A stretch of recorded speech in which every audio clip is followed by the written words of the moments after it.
सरकार म्हणजे कोण? बीजेपी? बिलकुल नाही. सरकार म्हणजे कोण? IAS अधिकारी? ते पण नाही. खरं तर सरकार म्हणजे कोण? तर आपण आहोत, समाज.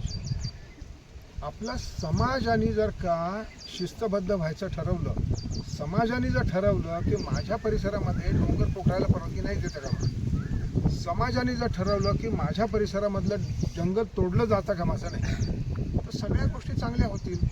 आपलं सरकारसुद्धा आपल्या पाठीशी उभं राहील. ते सरकार उभं राहिलं, आपण उभं राहिलो की IAS अधिकाऱ्यांना सुद्धा तसं वागावं लागेल. तेव्हा मला असं वाटतं की समाजाने आपलं हित कशामध्ये आहे.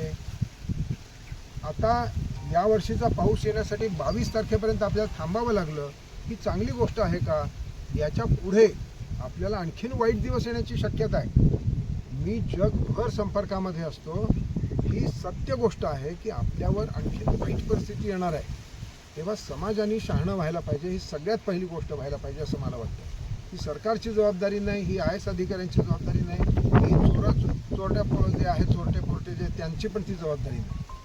समाजाने शहाणं व्हायला पाहिजे असं मला वाटतं. हा वृक्षारोपणाचा कार्यक्रम नाही आहे, तर हा सन्माननीय मोदीजींना आणि भारतीय जनता पार्टीचा 12 वर्षाचा तत्पूर्ती कार्यक्रमाचा संकल्प ह्याच्यातला एक कार्यक्रम आहे. हा आजचा जो कार्यक्रम आहे तो नैसर्गिक शेती कार्यशाळा, शेतकऱ्यांना नैसर्गिक शेतीबद्दल माहिती देणं आणि सरकारच्या ज्या नवनवीन शेती संदर्भातल्या ज्या आता योजना आहेत त्यांची माहिती देणं हा प्रमुख उद्दिष्ट आजच्या कार्यक्रमाचा आहे. आजच्या कार्यक्रमामध्ये आपण सुरुवात करण्यासाठी जे बाकीच्या पद्धतीने करतात ते आज आपण ही कार्यशाळेची सुरुवात वृक्षारोपणाने केलेली आहे. वृक्षारोपणाचा उद्दिष्ट एकच आहे की शेतीला पूरक जर झाडं व्यवस्थित असतील तर झाडांच्या मार्फत वातावरण नीट राहील आणि वातावरणातर्फे आज जो पाऊस लेट झालेला आहे तो सुधारण्यासाठीचा मोठ्या प्रमाणात त्याचा फायदा होईल. भारतीय जनता पार्टीतर्फे आज जो हा कार्यक्रम घेतला त्याला मोठ्या प्रमाणात सर्व शेतकऱ्यांचाही सहभाग लाभलेला आहे. उद्दिष्ट तेच आहे की शेतकरी समृद्ध झाला तर आपलं राज्य आणि आपला देश समृद्ध होईल. जय हिंद, जय महाराष्ट्र. या उपक्रमाच्या माध्यमातून मी असं आवाहन करेन की प्रत्येकाने छोटं की नाही पण शेतीसाठी काम करावं.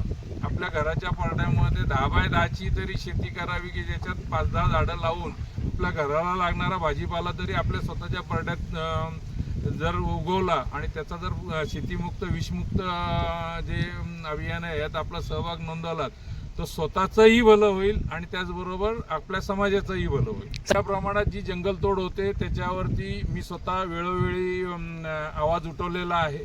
ही प्रशासकीय काम आहे. प्रशासकीय काम हे एकट्याचं नाही. आताच बनसोडे दादांनी जे म्हटलं की त्यासाठी समाजाने मोठ्या प्रमाणात जागृती करून त्याच्यावरती पूर्ण प्रेशर आणणं आणि त्याच्यावरती कार्य करणं हे फार महत्त्वाचं आहे. तेव्हा मी संपूर्ण समाजाला आवाहन करेन की ह्याच्यासाठी एकजूट होऊन त्याचा विरोध करावा.